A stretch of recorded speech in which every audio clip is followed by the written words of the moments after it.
Hey guys, it's been a really amazing week for Helluva fans.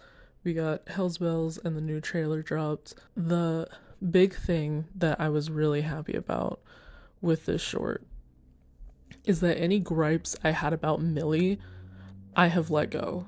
They're like instantly fixed, and I have no problems with Millie anymore or her character the way she's written. It was a really common opinion where people would, because I hold this opinion as well, where Millie doesn't really get to shine as a character in the series. She doesn't have as many interactions with the characters. There's not really a whole lot focused on her. Even when they go see her parents and where she grew up, she doesn't really get to shine as a character as much as the others. Just exists to be a badass who's in a relationship with Moxie. And it was really irritating because she is a very interesting character to me. She has her flaws, and I think it would be really cool to dive deeper into them. And if anything, this short showed me that they're either listening to what we're saying and they're hearing the critiques and they're trying to be proactive about it, or this was the plan all along and it's just gonna take a while to get to that point. I always try to give a pass with Helluva Boss, not just because it's one of my favorite shows, but because it's indie animation. When you have a show like BoJack Horseman or any major network show, it's not on anymore, but Adventure Time, Bob's Burgers, like literally any major network show, they have a team of hundreds who are working on this project. So it can be released in quick succession, like an episode once a week, where we get to see the course of the season in a much shorter time than we do with this. It can take a year for a season to come out. So that's why I always say, like, as of right now, when I'm talking about the media, or I just give it a pass because, we'll see. We haven't seen everything, we don't know the full scope. So I think Hell's Bells was a huge step in the right direction. I hope that we get more that focuses on this. Maybe we'll have a short where it's like Millie and Luna. I think that's something that has been missing from the show. They do have interactions, and what's weird is like they have an episode where they're paired together, but they don't really. I honestly think it's because of the limitation. The show is only so long. Probably had to cut some storylines, or they kind of had to cut corners to make it fit into the time. But Luna and Millie didn't really get a lot of interactions, and from previous episodes, you can tell that they have a little bit of animosity toward each other. Even if Millie is well intentioned or well meaning, or she's ignorant to it, she kind of makes microaggressions at Luna like on a daily basis, and I think it would be really cool to explore that relationship. So that is something that I'm really looking forward to see what they do with that. Another reason I love Hell's Bells, and I'm so excited and I'm so happy that this exists, and I'm so happy that it was so good, is because of the trans representation. This is some of the best trans representation I've seen in a while, and it's also more of the type of trans representation I would like to see. Let me explain. In this essay, I will. I'm kidding. I would like to preface this by saying that I am a trans man, trans masculine person. I am not a trans woman, so I can't speak to that experience. And also, trans people are not a monolith. We are different people with different experiences, and there's also different intersectionality within our identities. Like, we're not all gonna think the same, but that's true of any community. But I have to say it because, there was anyway. One of the things I really loved about this episode is how Sally Mae's character doesn't center around her trans journey or body dysmorphia or her pain and trauma as a trans woman.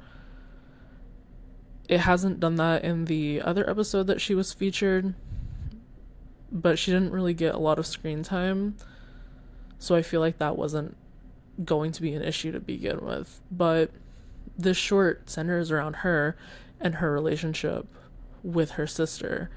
And when they're having that scene on the balcony where she starts to talk about her feelings, I was like, please no, like I don't want to I don't want this to be about how she's sad that she's trans. And I was really pleasantly surprised. I'm not saying that it's a bad thing to talk about that. I'm not saying that it's bad to depict characters like that. The problem is that that is the only story that's told about us, which sucks to see. The pain and the struggle that we go through, those stories absolutely need to be told. Sometimes amazing that we can even have a trans character on screen. However, I feel like a lot of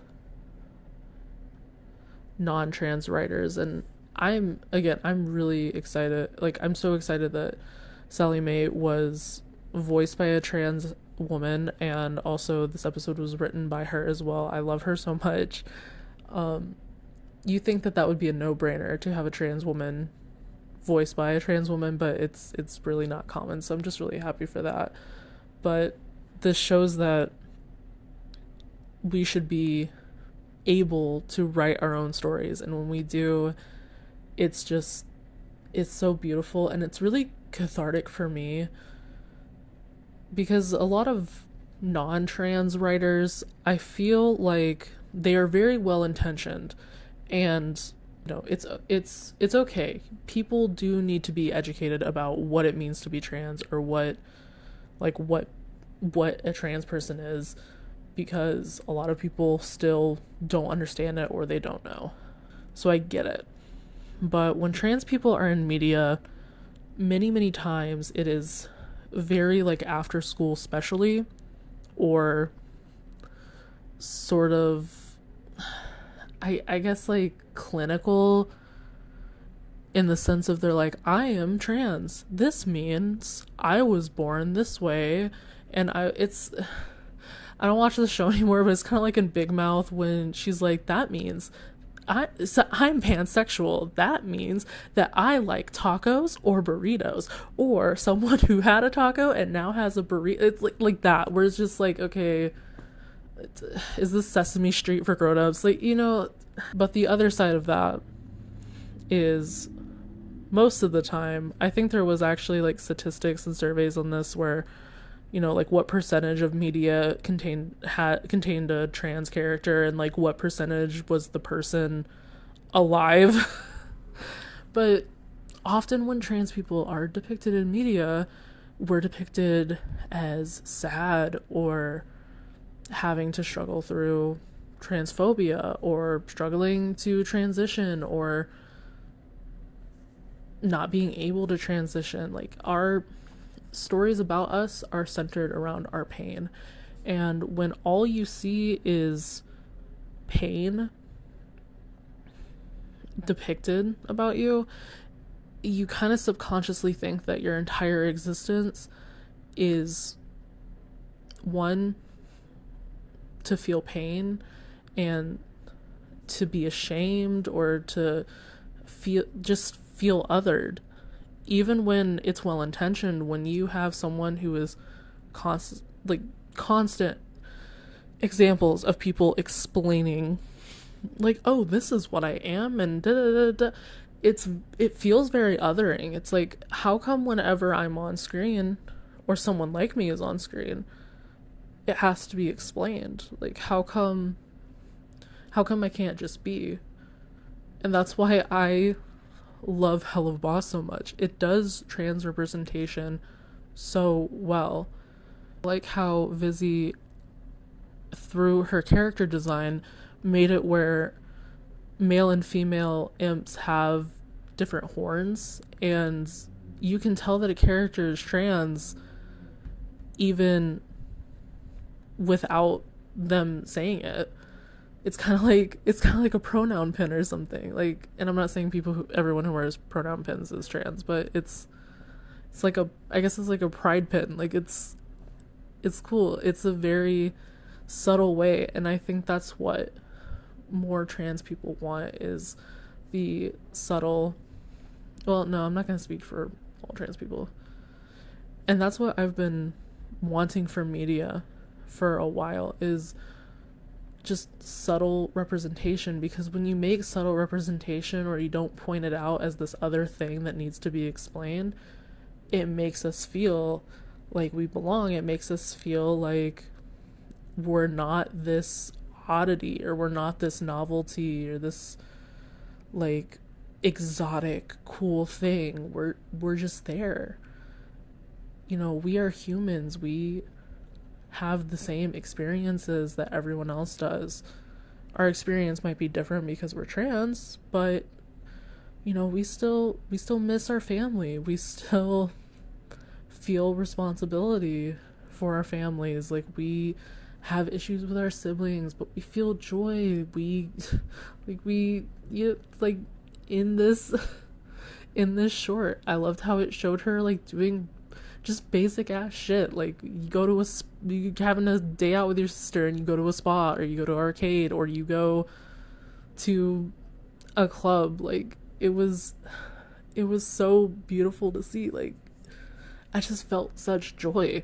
And again, I'm not saying a story that tries to explain what it means to be trans, or talk about the journey to realizing that you're trans, are inherently bad. I think there's a lot of good intentions behind that, and I think that, you know, those stories still need to be told. I'm just really happy that we're allowed to just exist. And that's not to say that I would be upset if later on Sally Mae's character did get a little backstory. You know, maybe she did experience transphobia.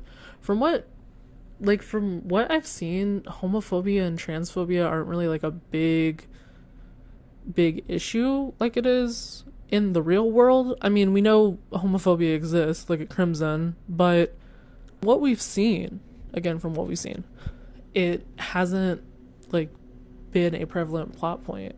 And I think that's another reason why queer people love this show so much.